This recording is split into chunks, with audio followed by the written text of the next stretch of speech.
같은 주제로 할 예정에 있습니다. 지난번 노트 좀 보실래요? 뭐 했는지. 그리고 지난주에 안 오고 오늘 새로 오신 분이 6분 되시는 것 같은데, 지난주에 했던 걸 여러분들 아마 처음 해봐서 한 번 더 하는 게 복습할 수 있을 것 같고, 또 처음 오신 분들도 다시 할 수 있을 것 같아요. 그래서 지난번에 했었던 거 핵심은 정리 요약하면 노트에 보시면 지난번에 했던 그 명상이 뭐였냐면, 노트 보실래요? 염지관, 사띠 한다는 말이고, 지는 사마타 수행이고, 관은 윗바사나예요. 근데 이 세 가지는 대승소승, 그러니까 남방불교, 북방불교하고 관계없이 불교의 핵심 명상법이에요. 근데 명상 핵심인데, 우리 북방의 대표적인 명상법은 간화선이죠. 간화선이면 질문하기예요. 이놈이 먹고, 따라해봐요. 이놈이 먹고, 제 말을 알아들으세요? 그리고 옆 사람 보고 웃어봐요. 반가워요? 이렇게 웃고 반갑고 말을 하고 이게 하는 걸 견문각지한다 그래요. 따라해봐요. 견문각지. 그러면 견은 뭐냐면 뭐예요? 견이? 보다. 눈으로 보다. 견문은요? 듣다. 귀로 듣는 거예요. 견문. 각은요, 느끼는 거예요. 느낄 각, 깨어 있을 각이고, 견문각.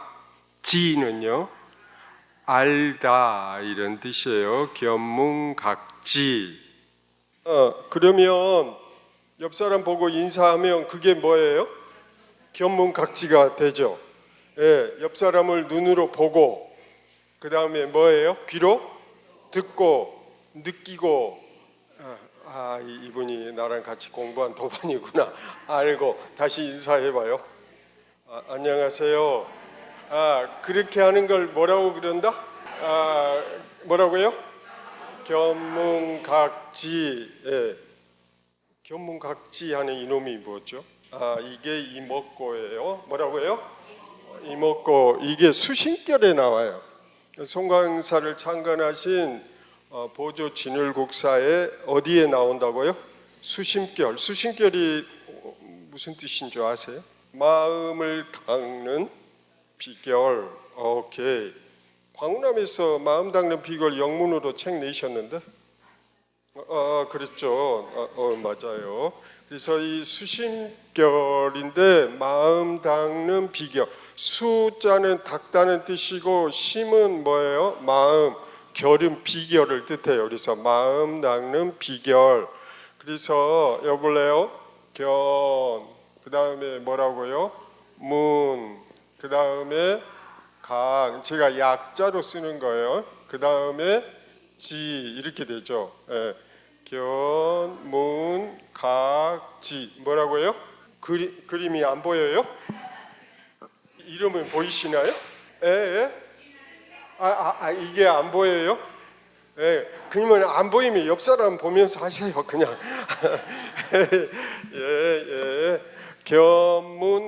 견문각지인데 보고 듣고 느끼고 아는 주인공이 있어요. 뭐라고요? 보고 듣고 느끼고 아는 그놈이 있단 말이에요. 이놈이 뭐죠? 저만 보지 말고 옆 사람한테 물어보실래요? 안녕하세요. 안녕하세요. 당신은 누구세요? 어제 지난주 시간에는 몸에 대해서 이야기했고, 그 다음에 2교시 때는 마음을 이야기했고, 오늘은 이목고를 할 거예요. 한 걸음 더 나아가서. 그런데 보고 듣고 느끼고 아는 이놈이 있는데, 이놈이 먹고 묻는 것은 이먹고예요. 그런데 보고 느끼고 아는 것이 느낌이 있는데, 그것을 뭐 한다고요? 알아차리고, 그 다음에 뭐 한다고요? 머물고, 그 다음에 뭐 한다고요? 관한다 이거죠. 그래서 지난번 시간에 이렇게 하는 공부를 뭐라고 한다고요? 염치관, 명상 이렇게 해요. 근데 여러분들은 나 만나기 전에 지관을 알고 있던데 맞아요? 이거 지관은 어디서 배웠어요? 헬로? 어디서 배웠어요? 지난번 보니까 지관을 잘 알던데. 이 교육기관 여기서 안 배웠어요? 지관에 대해서는? 알았어요. 말 안 해도 돼요. 어쨌든 여기 봐봐요. 이게 알아차림 뭐라고요? 알아차림. 알아차림. 이것은 뭐라고요? 머물지 혹은 그칠지 그래요. 근데 그다음에 이것은 뭐예요? 이것은 볼관 이렇게 되죠. 그래서 1단계 알아차리고, 두 번째 머물고, 세 번째가 뭐예요? 지켜보기예요. 지켜보기. 그래서 이걸 한글로는 뭐라고 한다고 했어요? 알머지라고 그랬어요. 뭐라고요? 알머지. 뭐라고요? 알아차리고 머물고 지켜본다. 여러분들 그 축구 유명한 축구 선수 누구 아세요? 손흥민의 그 한 골 넣은 다음에 뭐 해요? 세리머니 어떻게 해요? 두 손 올리고 찰칵 세리머니 해볼래요? 그거 어떻게 해요? 여기 보살님 제대로 했다. 저기도 했다. 서로 마주보고 찰칵 세리머니 해봐요. 안녕하세요 하면서 안녕하세요. 찰칵. 이거 어떻게 하더라? 이렇게 하나? 이렇게 한가? 나도 안 해봐서 모르겠네. 자, 옆 사람 보면서 제 원 스텝 알아차려요. 사진 찍으려면 먼저 알아차림해요. 올리시라니까 두 손. 알아차리고 초점을 머무르세요. 그 상대방 인물 사진 찍을 때는 상대방 눈에다 초점 맞추는 거예요. 눈에다 초점 맞춰봐요. 그런 다음에 세 번째 찰칵 박수. 인물 사진 찍을 때는 어디다 초점 맞추라고? 상대 눈, 얼굴에다 맞추고 그 프레임을 어떻게 해라? 가득 채워라. 화면에 가득 채워라. 한번 다시 연습해 보겠습니다. 자, 준비. 이거 하시라니까. 짝이 없어. 제가 해드리는 거예요. 알아차리고 머물러 지켜보기 찰칵. 근데 누굴 보고 뭘 보고 하셔라? 상대방의 눈을 보면서 하셔라. 그런데 재미있어요. 그럼 한번 더 해볼까요? 재미있으니까. 근데 이걸 어떻게 하라고요? 알아차리고 머물러 지켜본다. 찰칵. 그래서 기조 지난번도 이야기했는데 우리 기존에는 지관만 이야기했어요.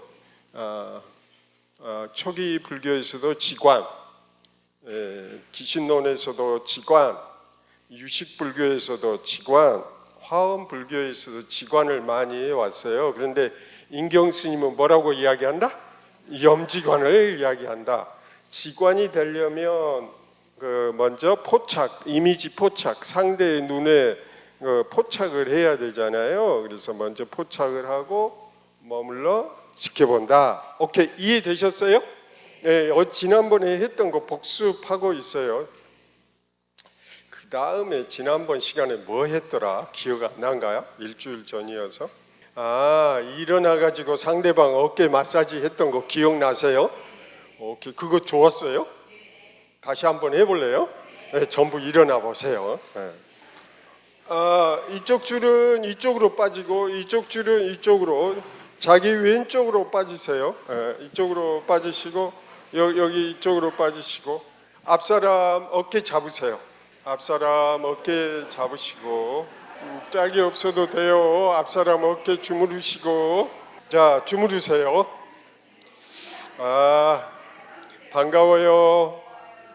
아이고 오시느라고 고생했어요. 어깨 주무르세요. 아니 나보지 말고 앞사람한테 인사하면서 고생했어요. 3월부터 지금까지 고생 많이 했습니다. 어깨도 주물러주고, 뒷목도 주무르시고, 방금 했던 거 노트에다 기록을 해봐요. 몸에서 일어난 느낌이에요. 이걸 몸 느낌 그래요. 뭐라고요? 몸 느낌. 따라해봐요. 몸 느낌. 네. 몸에서 일어나는 느낌이에요. 그리고 이 일어난 느낌이 어디에서 일어났어요? 마음에서 일어났다고요? 마음에서 일어난 느낌은 마음 느낌. 몸 느낌이라고 안 그래. 뭐라고요? 마음 느낌. 따라해봐요. 마음 느낌. 몸에서 일어난 거? 몸 느낌. 마음 느낌은 일반적으로 뭐라고 불러요? 그렇죠. 정서. 정서라고 그러죠. 또 다른 말로는 뭐라고 그래요? 감정. 여러분들 이런 걸 못 느끼세요? 감정 못 느껴요? 거짓말하고 계시네. 못 느낀다고? 어떤 감정 느껴요? 분노, 불안, 우울, 스트레스, 부끄러움, 즐거움, 환희로움, 행복감. 아니 매일매일 느끼고 살지 않나요? 못 느끼는 사람 손 들어봐요. 그 사람 문제가 있어요. 매일매일 느끼죠. 맞아요? 근데 몸에서도 느끼죠. 맞아요? 오, 인정하네. 박수 좀 쳐봐 그러면. 분노할 때 몸으로 느낌이 나타나고, 슬플 때 몸으로 나타나요. 그리고 여기 보실래요? 그래서 모든 몸의 자극은 마음으로 나타나고, 모든 마음 느낌, 감정은 몸으로 나타나요. 그래서 여기 칠판 보실래요? 그래서 몸으로 느끼는 것은 몸 느낌, 마음 느낌은 정서, 감정인 거예요. 근데 몸에서 느껴지는 이 느낌이 올라왔어. 그러면 어떻게 하라는 거예요? 염치, 관, 명상을 하라 이 말이에요. 오케이? 알아차리고 머물러 지켜보라.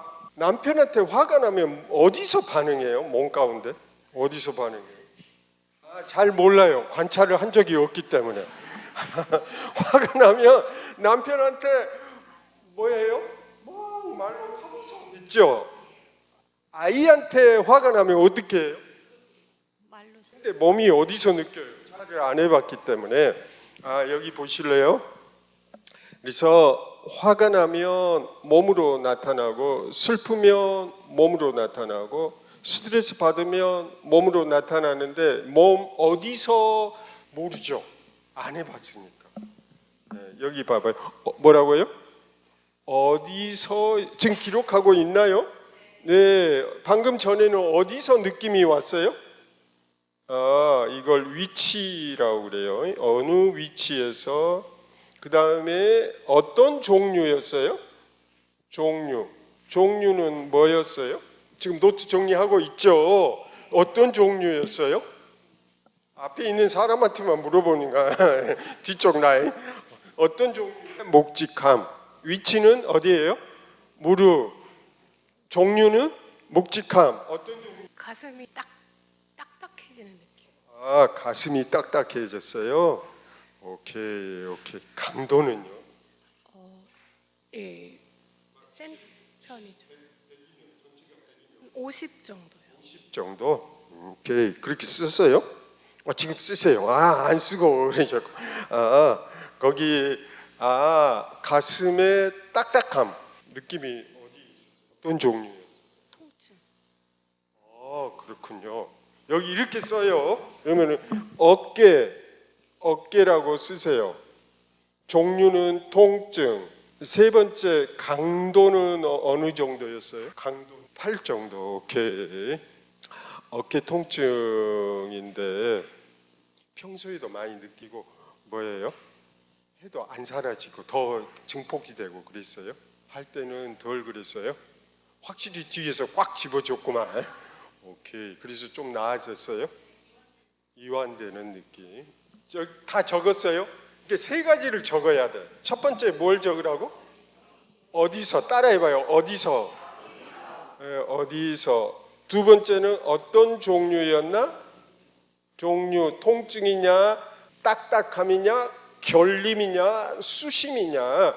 이걸 종류, 느낌의 종류, 위치, 어디냐, 종류, 그 다음에 강도. 강도는 100을 기준으로 해서 80이라고 해도 되고 10을 기준으로 해서 8이라고 해도 돼요. 오케이? 여기는 어깨 통증. 여기는 저도 어깨였는데 결림이 한 강도 3 정도. 3이면 괜찮네요. 매우 일상에서 불편함을 느끼는 수준이에요. 상담 받아야 되는 상황입니다 라고 말하려다가 미안해져서 눈방울이 울까봐 미안해져서 말을 못했어요. 3이면 적정 수준이고 어느 정도? 어깨에 저는 시원함. 아주 잘 주물러주시죠. 주물러줘서 시원함. 강도는? 7, 8. 엄청 시원하셨구만. 박수. 감사. 사진 찍는다고요? 감사합니다. 지금 찍으세요. 이거 아니다. 됐어요. 그러니까 세 가지예요. 뭘 세 가지라고요? 여기 보세요. 위치, 어디에 있고, 통증, 강도가 80이었고, 종류는 통증. 그 다음에 이제 지난번에 안 했던 건데 한 가지 더 하시면 이게 이 통증이 현실의 어떤 문제죠? 어떤 문제와 연결돼요? 각자 노트에다 적어봐요. 근데 지난번 공부하는 거하고 근데 오늘 공부하면서 궁금했던 거 있으면 질문 원하는 것 같던데요. 몸 느낌에서 내가 느끼는 통증 이런 부위는 내 신체의 어떤 취약한 부분에서 많이 나타나는 걸까요? 그 본인의 신체 가운데 취약한 부분이 1번 많이 나타나요. 근데 내가 옛날에 교통사고 났다, 근데 다리를 다쳤다, 그러면 그 부분이 시리고 아프죠. 그래서 나타나고, 그 다음에 두 번째, 이게 첫 번째는 몸에서 오는 거고, 두 번째는 마음에서 와요. 여기 칠판 보시면 몸 느낌이니까 옛날에 타격을 받았거나, 무거운 운동을 전날에 했거나, 그러면 이 몸에서 오는 느낌이 있고, 두 번째는 마음에서 오는 느낌이 있어요. 어떤 보살님은 이 염지관 이 명상을 하니까 막 등짝이 칼로 에이듯이 아프대요, 평소에도. 그럼 이것은 누군가가 칼로 이 사람 등을 찌른 거 아니죠? 이거 어디서 온 거예요? 마음에서. 물어볼게요. 어떤 마음에서 왔을까요? 그러니까 어떤 마음에서 왔을까요? 등이 이렇게 아픈 거. 등이 막 칼로 에이듯이 아픈 경험 해본 사람 손 들어봐요. 여기는 없구만. 그러니까 다 모르는 거지. 이 사람은 죄책감 때문에, 마음의 죄책감. 아들을 내쫓았거든. 그래서 그 내 아들을 버리고 내쫓았다는 그 죄책감 때문에 등짝이 아픈 거죠. 아들을 버렸다고 하는 엄마로서 아이를 버린 그 느낌이 어떻겠어요? 그럴 수밖에 없는 상황이 있었겠죠. 그런데 그걸로 인한 죄책감이 어디로 나타났다고요? 등짝으로 강한 그 통증, 칼로 에인 뜻한 통증인데 칼로 에인 실제 칼로는 안 맞았지만 사실은 칼로 얻어 맞는 것처럼 이분은 느꼈겠죠. 그래서 그게 어디로 나타난다고요? 몸으로 나타난다. 이해되셨어요? 예, 그러니까 몸으로 나타나는 거고 마음으로 나타나. 근데 이 이야기는 인경스님이 만들어낸 게 아니고 부처님이 말씀하셨어요. 부처님의 잡아한경. 근데 니까야로는 쌍유타 니까야라고 하는 게 있어요. 근데 쌍유타 니까야에 보면 느낌의 장이 있어요. 느낌의 장.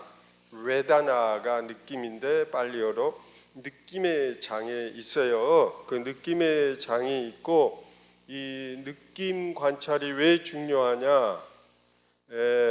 그 모든 마음의 현상은 어디로 나타난다? 다시 물어볼게요. 마음의 모든 현상은 어디로 나타난다? 몸으로 나타난다. 마음이 행복하면 몸도 편안하고, 근데 마음이 무거우면 몸도 무거워져요. 예를 들면 우울 환자가 있어. 우울 환자를 옆에서 보신 적이 있는 분 손 들어봐요. 오케이. 그 우울 환자 잠 못 자죠. 그리고 생활 규칙이 깨졌죠. 정해진 시간에 밥 못 먹고 정해진 시간에 잠을 못 자죠. 그러니까 우리 스님들이 대중생활할 때 정해진 시간에 일어나고 정해진 시간에 자는 거 굉장히 중요한데 이 분노 장애나 우울 장애, 스트레스 장애 환자들은 정해진 시간에 못 일어나고 정해진 시간에 밥을 못 먹어. 그러면 우울한 사람들은 어때요? 못 일어나죠. 왜 못 일어나요?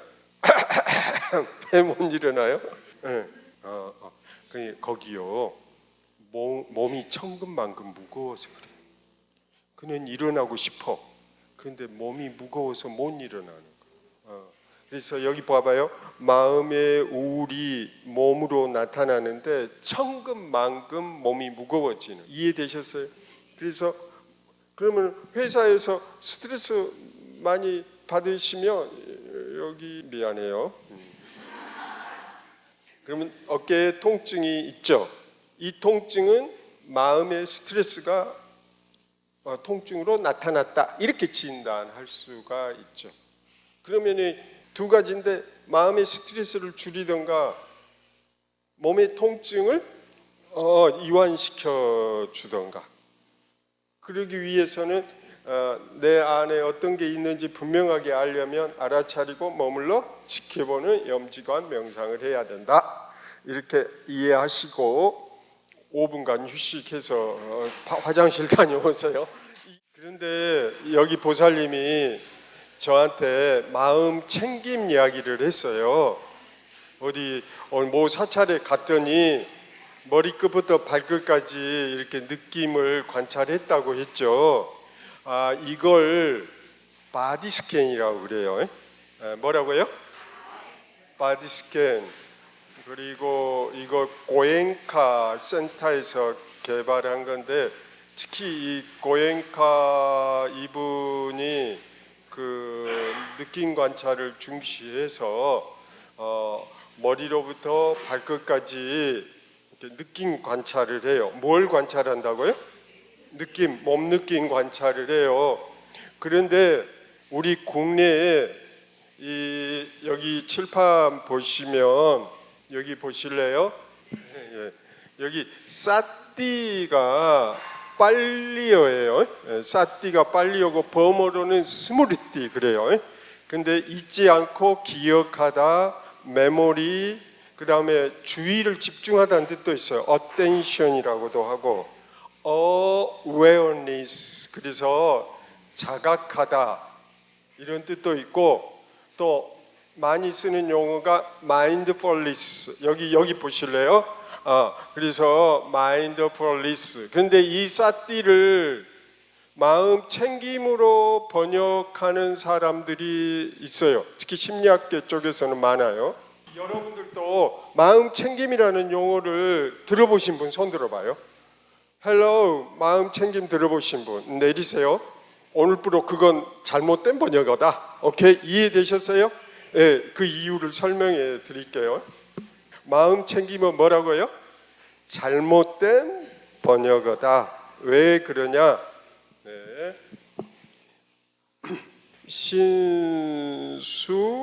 신수심법, 이 네 가지를 들어보신 분 손 들어봐요. 신수심법, 신수심법. 이걸 들어보시면, 한 번이라도 들어봤던 사람, 귀에 저 말이 있다, 이 손 들어봐요. 아니 높이 좀 들어. 왜 이렇게 들지 말고 이렇게 높이 좀 들어봐. 내리시고. 예, 여기 봐봐요. 이 신이 뭐예요? 신이 몸 신자. 이거 수는요? 느낌. 이게 웨다나. 까야 웨다나. 심 찢다 마음. 법은 법. 이게 신수 심법. 예.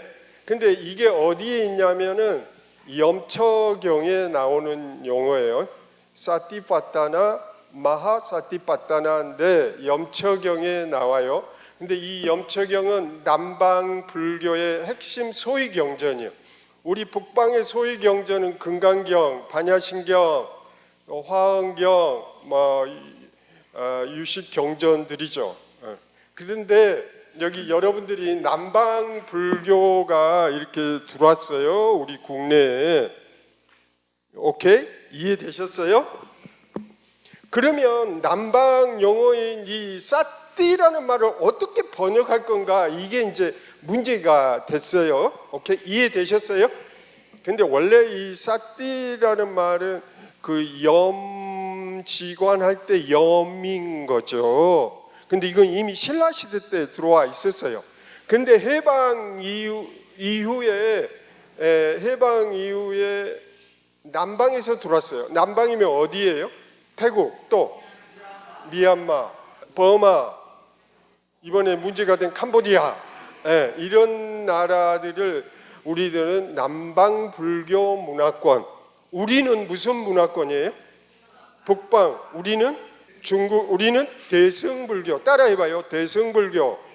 우리는 대승불교 문화권이고, 저기 남방에 있는 저쪽 동네는 소승불교.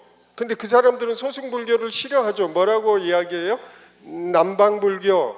또 다른 말로는 테라바디즘. 뭐라고요? 테라바디즘. 그렇게 해요. 오케이, 이해되셨어요? 우리 여기 북방불교는 보살 중심이죠. 보살님들 많이 와 계시니까 그런가 봐. 여기는 대승불교 문화권. 오케이, 이해되셨어요? 네. 대승불교 문화권에서 교리적으로 중시하는 게 뭐예요? 보리심, 깨달음, 또 불성. 네, 여보세요? 뭐라고요? 불성이에요. 네. 여기 보실래요? 이게 불성. 네, 불성이에요. 불성 있으세요? 있다고 들었습니다. 여러분들 이거 대답 못하면 대승불교도가 아닌데, 대승불교도의 여기 불성, 여기 봐봐요. 원래 이 불성이라는 낱말은 붓다 다뚜를 번역한 거예요. 붓다는 불이죠. 다뚜가 뭔 줄 아세요? 다뚜.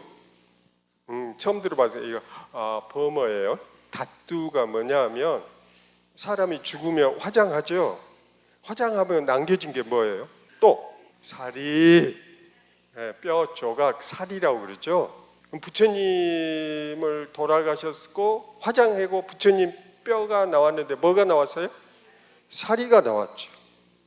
그래서 당시에 8개, 그날 그 인도는 통일되기 이전이잖아요. 그래서 8개 부족 국가들이 사리를 우리도 가져갈 권한이 있다. 우리도 지분이 있다. 그러니까 달라. 그렇게 8국가로 이게 부처님의 사리가 분배가 됐어요. 그 다음에 뭘 만들었죠? 그 사리를 가져간 국왕들은 사리 탑을 만들었어요. 이게 사리를 부처님의 사리를 봉안한 탑을 만들었어요. 오케이, 이해돼요? 그러면은 여기 사리가 붓다 다툰잖아요. 붓다 다툰데 성은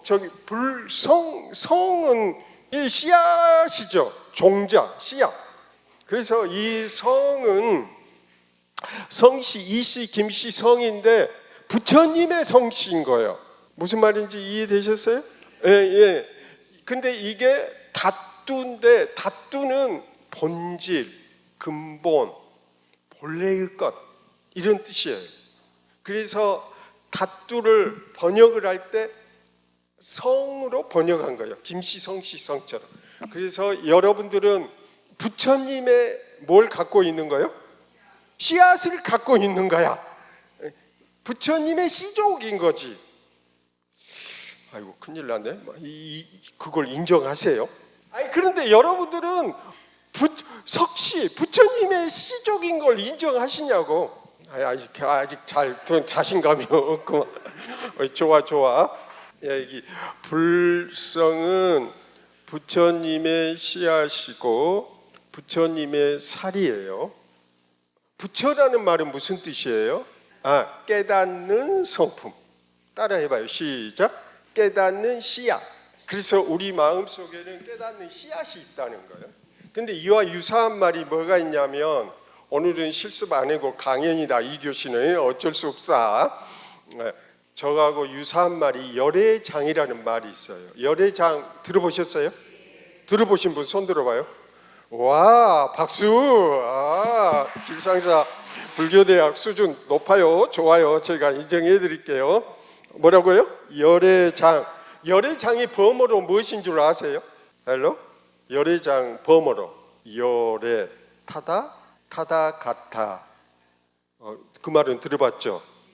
같애 파라 같애 반야신경 끝번에 그 뜻이 가다나무예요. 열에 한결같이 가는 거 오는 분 이런 뜻이에요. 타다 같아가 그 뜻이고 갈바는 뭘까요? 헬로? 갈바는 무슨 뜻일까요? 열의 장에 해당되는 장. 갈바 창고 맞아요.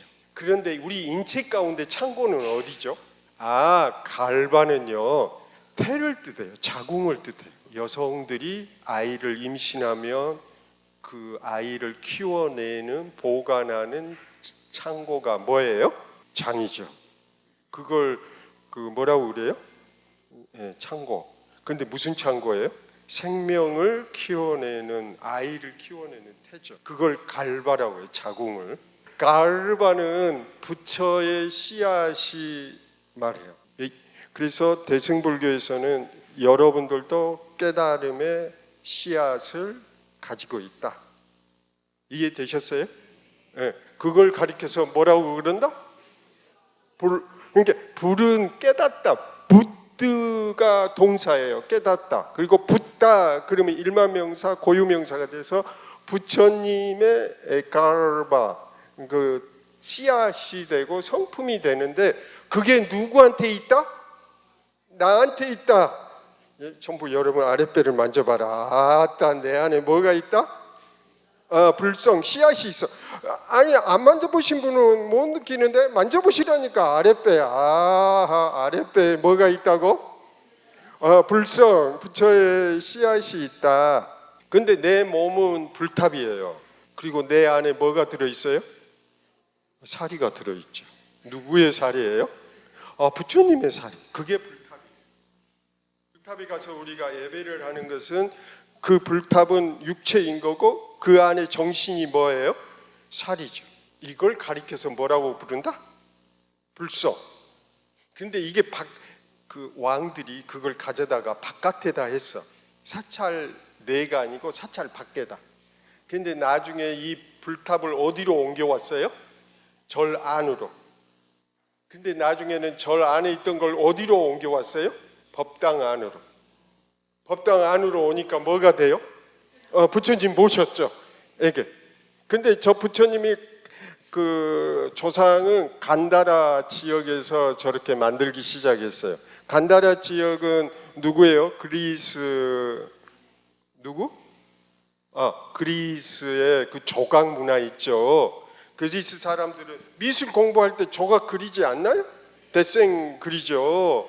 그때 조각상을 데생하잖아요.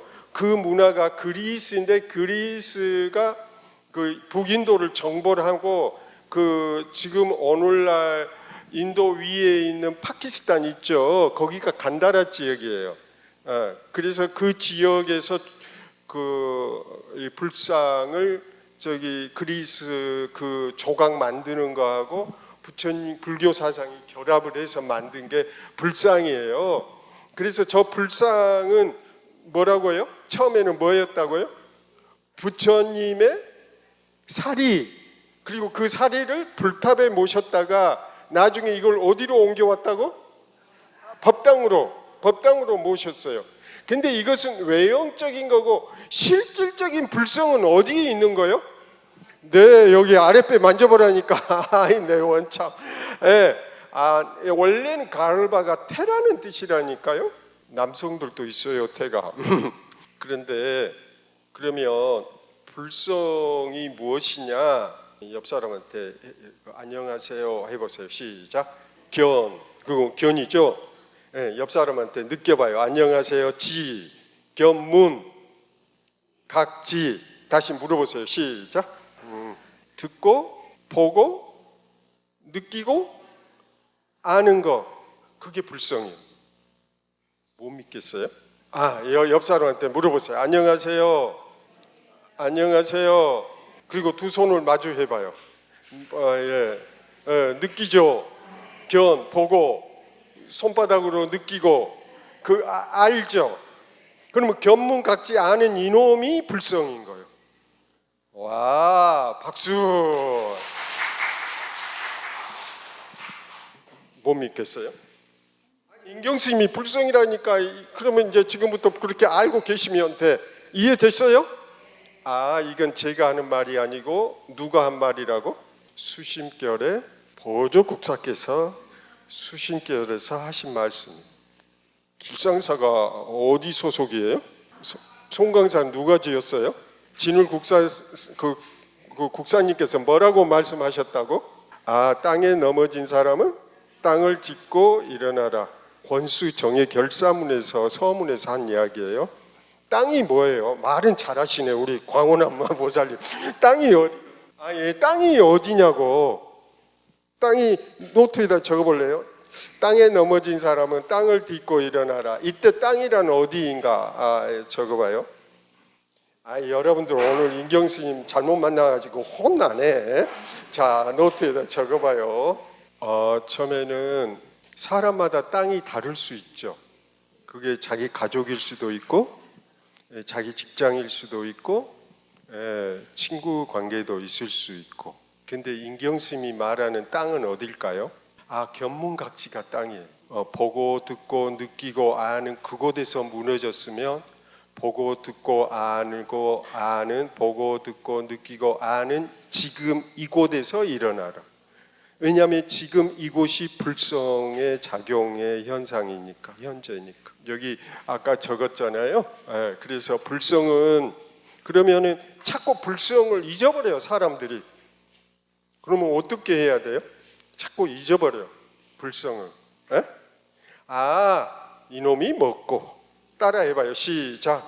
이놈이 먹고. 시작. 왜 소리가 이렇게 적어요? 시작.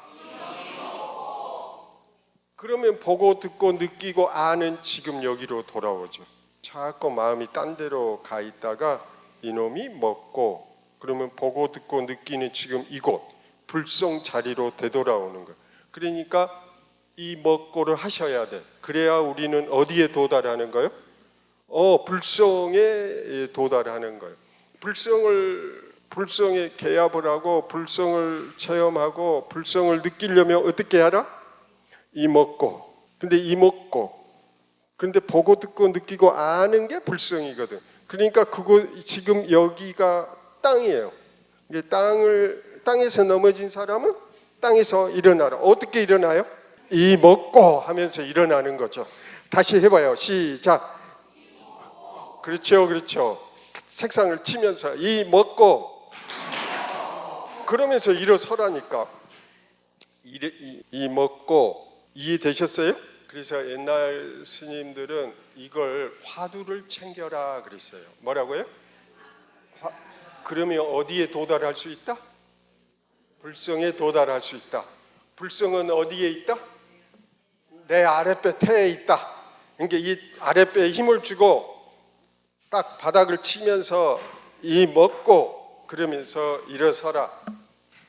직장에서도 그렇고 가족 내에서도 그렇고 여러분들이 어디에 가 계시든지 이 먹고 그러면서 치고 일어나야 된다 이 말. 지금 기분이 어떠세요? 괜찮으세요? 좋아요. 그래서 대승불교는 마음을 챙긴다는 게 아니고 뭘 챙겨라? 화두를 챙겨라. 근데 남방에서 이 싸띠라는 개념이 오니까 뭐라고 번역을 한 거예요? 북방 이 사람들 화두 챙긴다고 하네? 그럼 우리는 마음 챙김하자 이렇게 된 거예요. 그렇게 해서 마음 챙김 번역한 거예요. 인경 스님 선배들, 지금 그분들 90대 막 돌아가신 분도 있고, 지금 그분들이 뭐라고 번역을 했다고?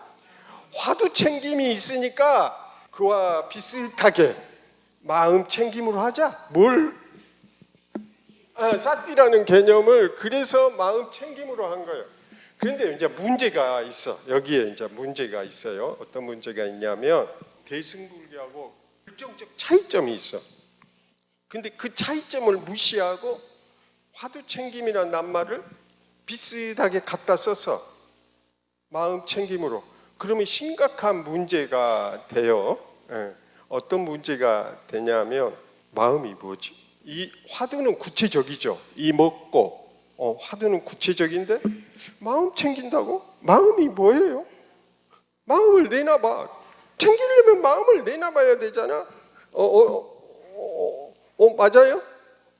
너무 추상적이라. 화두 그러니까 수행을 하면 추상적인 것은 안 돼요. 구체성을 가져야 되는데 마음 챙긴다고? 그리고 아이들한테도 마음 챙긴대. 아이가 뭐라고 그래요? 엄마 마음이 뭐야? 마음이 뭔데 챙기라는 거야? 그리고 달마대사도 관심론이라는 책에서 그랬거든. 마음이여 너 참 알기가 어렵구나. 달마대사도 마음이 알기 어렵다고 했거든. 근데 마음 챙기라고? 근데 원래는 화두를 챙기라는 말은 결국 뭘 챙겨라는 뜻이에요? 불성을 챙겨라 이 뜻이에요. 불성은 변하지 않거든. 근데 마음은 어떠세요? 아침 마음 다 넣고 정신 마음 다 넣고 지금도 다 넣고 또 달라. 매 순간순간 변해. 근데 어떤 마음을 챙길까요? 끊임없이 변하는데 잘못된 편. 오히려 사람들을 더 헷갈리게. 그래서 마음 챙김이라고 하시는 분들은 공부 제대로 하지 않는 사람들이라. 공부를 제대로 한 사람은 절대 그렇게 안 써요. 그래서 여러분들은 마음 챙김을 누군가가 쓰잖아요.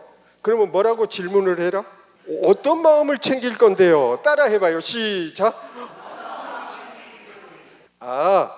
심리학 교수가 내 앞에서 마음 챙김 계속 썼어. 그래서 인경스님 뭐라고 했어요? 옆 사람한테 물어보세요. 어떤 마음을 챙길 건가요? 내가 그 심리학 그 교수한테 어떤 마음을 챙길 건데 자꾸 마음 챙김 강조하세요? 어떤 마음을 챙길 건가요? 따라해봐요. 시작. 대답했을까요? 얼굴 빨개지면서 대답을 한마디도 못하는. 본인도 그 말이 무슨 뜻인지 모르면서 쓴 거예요. 모르면서 쓰고 모르면서 타인들을 가리키려고 해요. 그거 아주 그 문제가 심각해요. 그리고 청소년들의 어린이한테 그래서 뭐라고요? 마음 챙김 쓰면 뭐라고 질문하라고요? 어떤 마음을 챙길 건가요? 그렇죠. 어떤 마음을 챙길 건가요?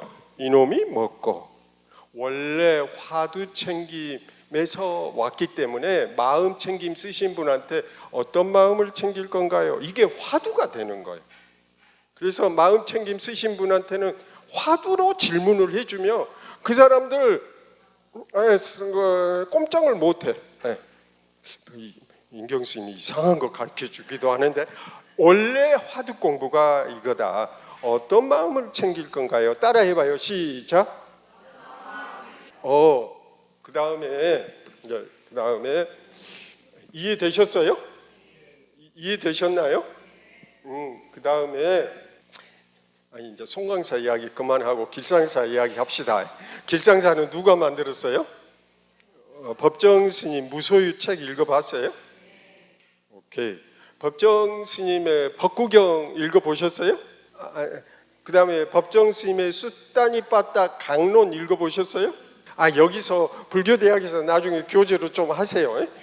그러면 법구경이나 숫다니 빠따는 초기 경전이에요. 그리고 그게 원음이 뭘로 돼 있어요? 빨리어로 돼 있어요. 그러면 숫다니 빠따하고 법구경에 싸띠가 나와요. 법정 스님은 뭐라고 번역했을 것 같아요? 법정 스님이 1986년 그때 법구경 냈고 90년대 숫다니 빠따 강론이라는 책을 냈어요. 좋아. 여러분들은 소속이 어디라고? 길상사는 누가 지었다고? 그러면 여러분들은 누구 정신을 이어받아야 돼요? 법정 스님. 그러면 법정 스님의 싸띠를 뭐라고 번역했을까요? 헬로? 이보시오. 뭐라고 했을 것 같아요? 법정 스님 마음 챙김 용어 썼을까요? 안 썼어요. 그러면 뭘로 번역했을까요? 이 칠판에 내가 적어놨는데 여기 뭐라고 썼어요? 깨어있음. 예. 법정 스님은 깨어있음으로 번역했고 알아차림 이렇게 번역했어요. 첫 번째 이렇게 대답하세요. 내가 전략을 가르쳐 드리는 거예요. 마음 챙김 쓰면 첫 번째 어떻게 하셔라? 어떤 마음을 챙길 거예요? 두 번째 법정 스님은 그렇게 번역 안 했어요. 다 해봐요. 시작. 저는 길상사에서 공부하는데 법정 스님은 그렇게 번역 안 했어요. 오케이. 이해되셨어요? 인경 스님 뭐 이상한 걸 이야기하네. 나중에 질문 나중에 가르쳐 드릴게요. 그 다음에 여기 보실래요? 여기 봐봐요. 예. 초기 불교 전공자들 스님이나 제가지를 불문하고 마음 챙김으로 번역한 사람들은 어떻게 번역하냐면 따라해봐요. 몸 마음 챙김하라. 시작. 느낌 마음 챙김하라. 마음 챙김하라. 법 마음 챙김하라. 단말을 마음 챙김하라. 이해되세요? 몸을 마음 챙김하라. 이게 이해돼요? 그 말이 뭔 말이에요? 몸을 마음 챙김하란 말이 이해가 돼요? 여기 보실래요? 원래 싸띠에 마음이라는 용어가 없어요. 근데 마음을 하나를 번역하면서 집어넣었어. 그러니까 어떻게 되냐면 마음 챙김이 몸을 챙겨라. 느낌을 챙겨라. 이 뜻은 한글 문법에 어긋나지 않아요. 근데 몸 마음 챙김하고 느낌 마음 챙김하고 마음을 마음 챙김하고 법을 마음 챙김하라. 그러면 몸을 마음 챙김하란 말이 뭔 말이에요? 목적어가 두 개가 돼요. 몸을 챙겨라, 마음을 챙겨라는 문장 두 개를 하나로 합해가지고 몸 마음 챙겨마라. 이 말이 뭔 말이에요? 오역이다. 완전한 오역이에요. 그 다음에 여러분들은 일반이니까 그런데 몸 마음 챙김, 느낌 마음 챙김, 마음 챙김, 현상 마음 챙김. 그러면은 전부 마음을 챙기라니까 일체 유심조, 유식불교가 돼버린. 그러면 염처경은 초기 불교인데 몸, 느낌, 마음, 법 이렇게 네 가지로 구분할 이유가 없어요. 다 마음 챙김이니까 그 대승의 유식불교가 돼버려요. 그럼 자기들은 초기 불교 전공자들. 걔들 웃긴 애들이에요. 초기 불교 전공자라면서 초기 불교의 근본적인 교서를 왜곡시키고 변경을 시킨 거예요. 아주 잘못된 번역어예요. 여러분들이 좋아요. 그러면 이거 해봅시다. 손을 앞으로 내밀어 봐요. 두 손 앞으로. 자, 숨 들어 마시면 팽창. 숨 들어 마시고 내쉬고. 이걸 빨리어로 뭐라고 한 줄 아세요? 호흡 명상을? 빨리, 여러분들 빨리어 공부 안 하시니까 모르시겠죠? 여기다 적어드리면 빨리어로는 방금 하는 호흡 명상을 빨리어로는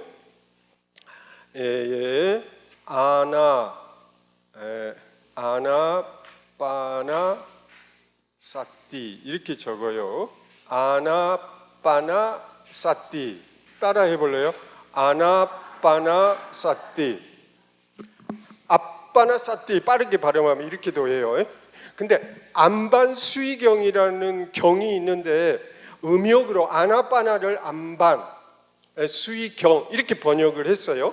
여러분들이 그러면 아나빠나 사띠인데 이게 세 가지 낱말이 결합된 거예요. 아나, 아빠나, 사띠. 아나는 들숨, 아빠나는 날숨이에요. 자, 봐봐요. 숨 들어 마시기 해봐. 여기 들숨. 자, 해봐요. 시작. 양손을 내밀고 들숨. 숨 들어 마시고 내쉬고. 이건 날숨, 아빠나. 이걸 사띠 하라 그 뜻이거든. 아나빠나 사띠가. 이해되셨어요? 뭐 이해 못했어도 뭐 됐다고 이야기하는 게 하시. 여기 봐봐요. 아나빠나 사띠 이렇게 되는 거예요. 1 아나, 2 아빠나, 3 사띠. 이 세 가지 낱말이 결합해서 아나빠나 사띠가 돼요. 안반 빨개 그래서 아빠나를 뭐 해라? 사띠 하라 이 뜻이에요. 그럼 자기 여기 봐봐요. 여기 봐봐요. 숨 들어 마시고 자 이번에는 숨 들어 마시면서 해봐요. 시작. 숨 들어 마시면서 마음 챙김하라. 내쉬면서 마음 챙김하라. 이해가 되세요? 운전하면서 이렇게 되는 거예요. 운전하면서 딴짓을 하고 밥 먹으면서 딴짓을 해. 숨 들어 마셔라. 오직 숨 그렇게 염초경이 이렇게 돼 있어요. 숨을 들어 마실 때는 오직 숨만 들어 마셔라. 그럴 때 사띠가 확립된다. 이렇게 했거든. 미안한데 그 초기 불교 전공자들 염초경 제대로 읽어보지도 않고 번역한 사람들이라. 내가 미안해요. 그러면서 대학 교수래 자기들이. 그거 웃긴 애들이야. 미안해요. 봐봐요. 숨 들어 마시며 나갈 뿐. 다만 그뿐 다른 건 없다. 이러할 때 사띠가 확립된다. 염초경 구절이 나와요. 그런데 그러면 여러분들 봐봐요. 숨이 들어 마실 때 마음 챙김하라. 이건 무슨 호흡을 챙기라는 거예요? 마음을 챙기라는 거예요? 여기 봐봐요. 그러니까 몸을 챙겨라. 근데 마음 챙김하라. 숨이 들어오는데 마음이 어디 있어요? 그러니까 오역이다. 엉뚱한 산만한 애가 밥 먹다가 딴짓하는 것 같고 운전하는데 운전하다 딴짓하는 것과 같다. 그래서 이 번역어는 완전히 잘못되고 수행자뿐만 아니라 사람들을 헷갈리게 만들어. 그래갖고 뜻을 정확하게 이해 못해요. 뭐 바디 스캔을 한다고 머리에서 발끝까지 느낌을 마음 챙김하라. 느낌을 챙겨야죠. 또 별도의 마음이 있어가지고 그걸 챙기려는 거예요. 그게 잘못된 거죠. 그러면 어떻게 하면 올바른 거냐?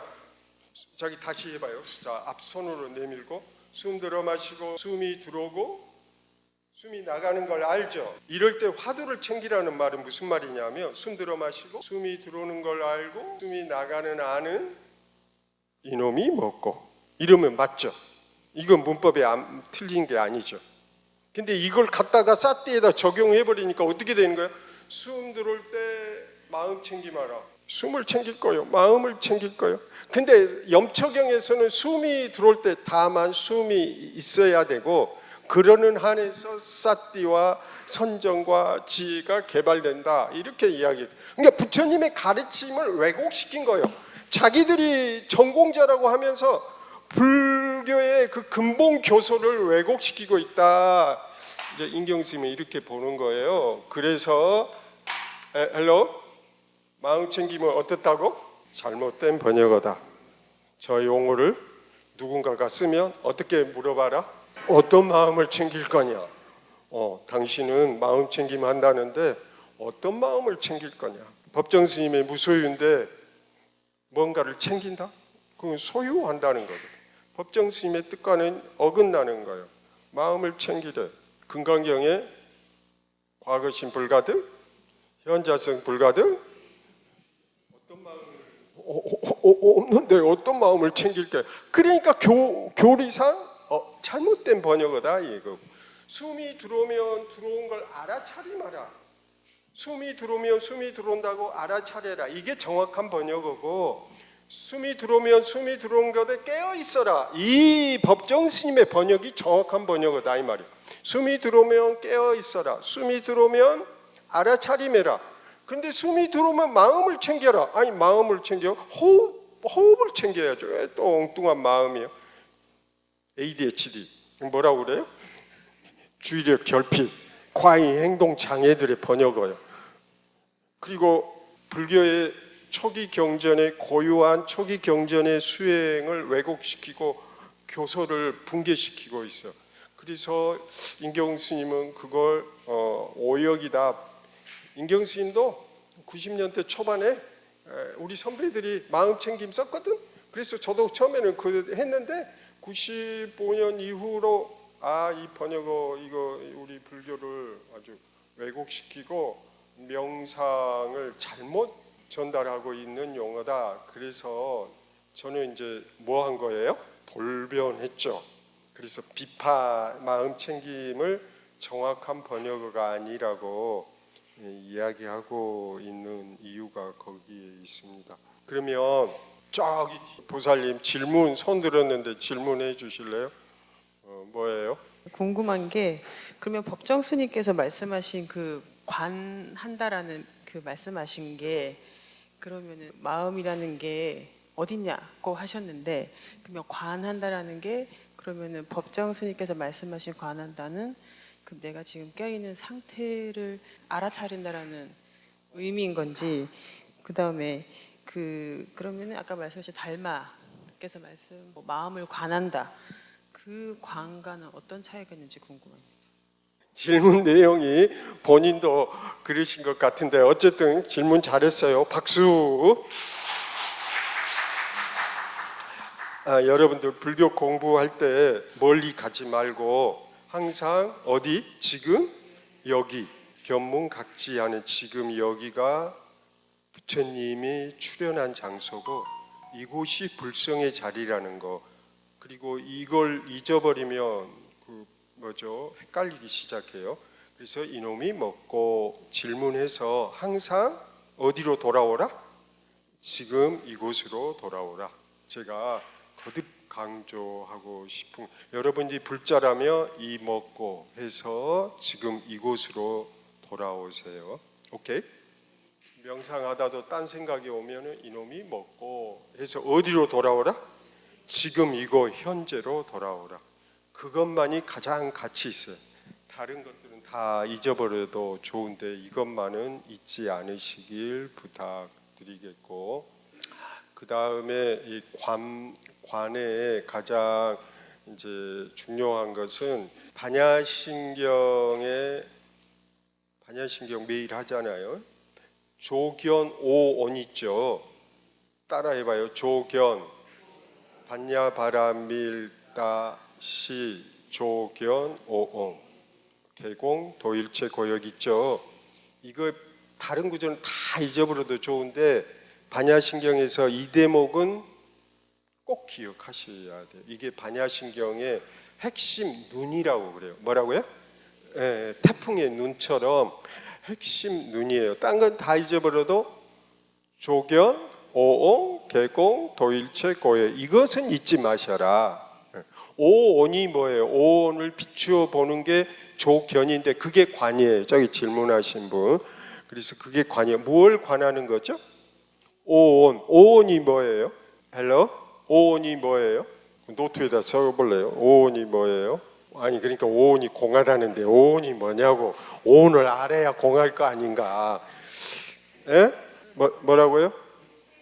색수사 행식. 오케이 박수. 네. 색이 뭐예요? 색이 감각기관 물질. 지금 눈, 귀, 코, 혀, 내 몸뚱아리 이게 색이에요. 오케이? 색. 몸을 두드려 봐요. 예, 이게 뭐라고요? 색. 눈으로 보는 것들. 이게 전부 색이에요. 그 다음에 느낌은요. 색수. 느낌. 아니 머리를 만져봐요. 느낌이 있죠. 예, 예. 옆 사람하고 손을 잡아봐요. 예, 느낌이 있죠. 예, 그게 느낌인 거예요. 예. 그 다음에 색수. 상은 뭐예요? 아, 생각, 지각 이런 것들이에요. 옆 사람 보세요. 옆 사람 어떻게 생겼어요? 예뻐요? 좋아요? 이렇게 판단하는 것이 상이에요. 쌍야, 상, 색수, 상. 행은 뭐예요? 행은 쌍까라 그러는데 행은 뭐예요? 행은 충동, 갈망, 욕구, 조건 엄청난 뜻이 많아요. 근데 여기 오온에서의 행은 갈망이 제일 가까워요. 충동, 기대. 아이들이 몇이에요? 2명입니다. 아이들한테 뭘 원하세요? 그냥 건강하게 잘 살아라. 그게 갈망이에요. 이해되셨어요? 나 자신한테는 뭘 원하세요? 아프지 말고 건강하게 잘 살아라. 말해요. 이걸 가리켜 뭐라고 한다고? 색수상 행 갈망 원해요. 여러분들 나는 뭘 원하지요? 원하는 게 많겠죠. 더 이상 안 물어볼게요. 그 다음에 색수상행 식이 뭐예요? 식이 마지막 식. 헬로? 식이 뭐예요? 아, 남방불교 저기 초기불교에서는 식이 눈의식, 눈에 있는 의식이에요. 죽으면 눈이 있지만 못 보잖아요. 그래서 안식이라고 그래요. 눈에 있는 의식. 그래서 눈 망막에 뭐가 있어요? 수정체 있고 수정체 뒤에 뭐가 있어요? 아, 그 알아차리는 세포, 뉴런이 있죠. 그 세포가 딱 포착해서 뇌에다 전달하잖아요.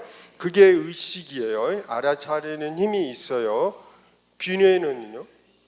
이식. 코에는 그래서 몸뚱아리에 의식이 붙어 있어요. 의식이 몸에 붙어 있어. 안이비설신에 의식이 붙어 있어. 그걸 뭐라고 한다? 식이 있으니까 내가 보고 듣고 견문각지하는 거예요. 그게 있고 그런 다음에 유식불교에서는 식을 뭘 말하냐면 유식불교에서는 뭘 말할 거냐면 팔식, 제 알라야식. 여러분들이 제일 잘 알고 있는 용어로는 알라야식인데 히말라야 아세요? 알라야가 뭔가를 가지고 저장하는 제8식을 뜻. 알라야식인데 히말라야한테 힘은 뭐예요? 힘. 눈 덮인 산, 눈이에요. 하얀 눈을 가진 산. 그게 히말라야예요. 그러니까 알라야는 가지다, 소유하다, 집착하다. 그래서 법정 스님이 자주 쓴 용어가 이제 소유, 집착 이 용어잖아요. 그래서 소유하고 집착하는 그 뿌리가 알라야식이고 소유하고 집착하기 때문에 마음의 창고에 저장하는 거예요. 그걸 제8식이라고 하는데 8식은 더럽혀져 있기도 하고 청정하기도 해요. 청정하다고 할 때는 불성을 뜻하는 거고 물이 더럽혀졌다 이럴 때는 알라야식 이렇게 부르는 거예요. 그래서 이게 색수상행식 이 5가지가 어쨌다는 거예요? 처음에는 있는 것 같았는데 염지고 알아차리고 머물러 자세히 보니까 없더라. 없으니까 모든 고통과 액난을 벗어나고 건넜다. 아이고 축하드립니다. 질문 뭐예요? 그래서 건너느니라. 네, 건너느니라는 내용도 있고 어느 또 책에 보면 건지느니라 이렇게 되어 있는데. 네, 오케이. 거기요. 여보세요. 여러분 인도 가신 적 있어요?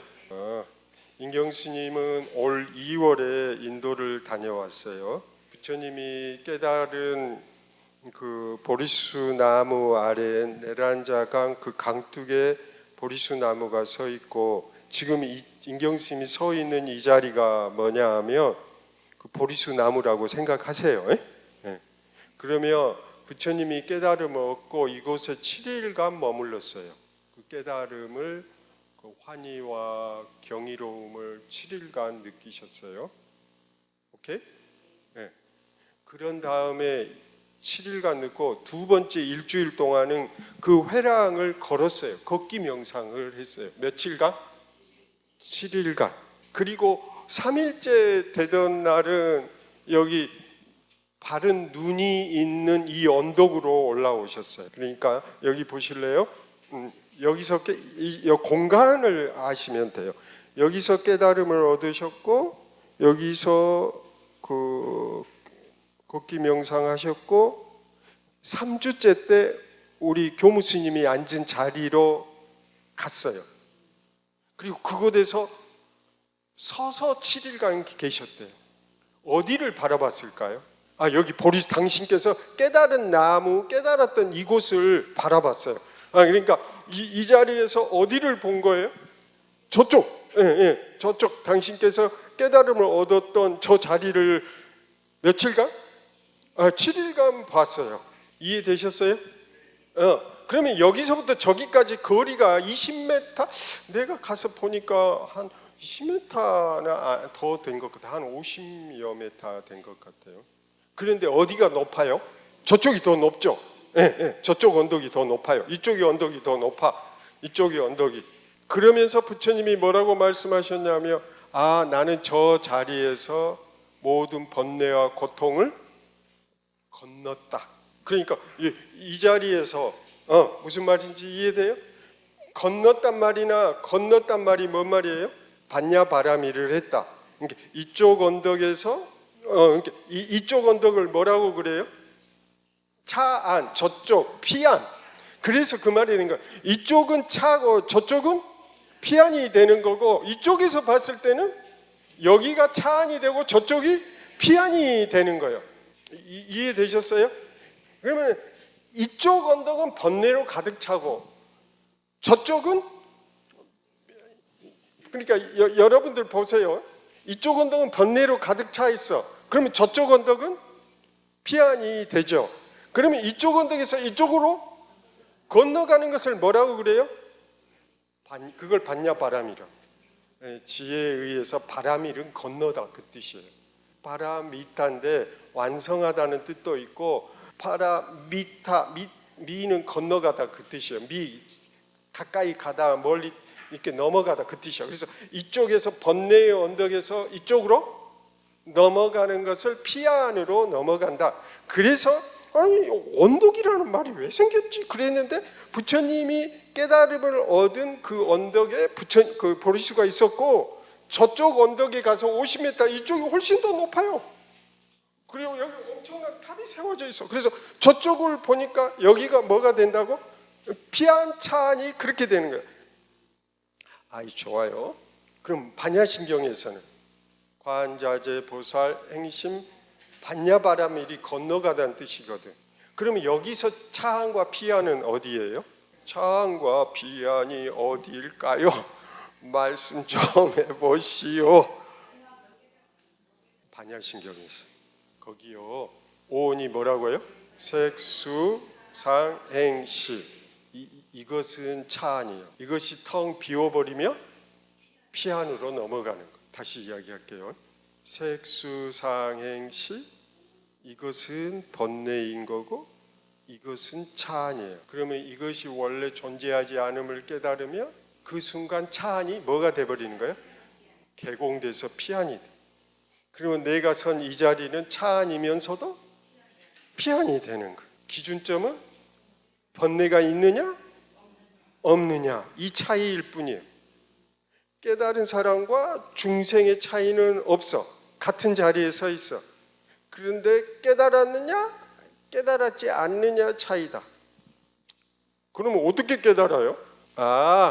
이놈이 먹고, 이렇게 질문을 던지면 그 자리가 바로 부처의 자리고, 그 자리가 피안인 거고, 그 자리가 차안이 되는 거예요. 근데 물리적으로는 이곳이 있고 저곳이 있는데, 사실은 이곳 저곳이 바로 이곳에 있어요.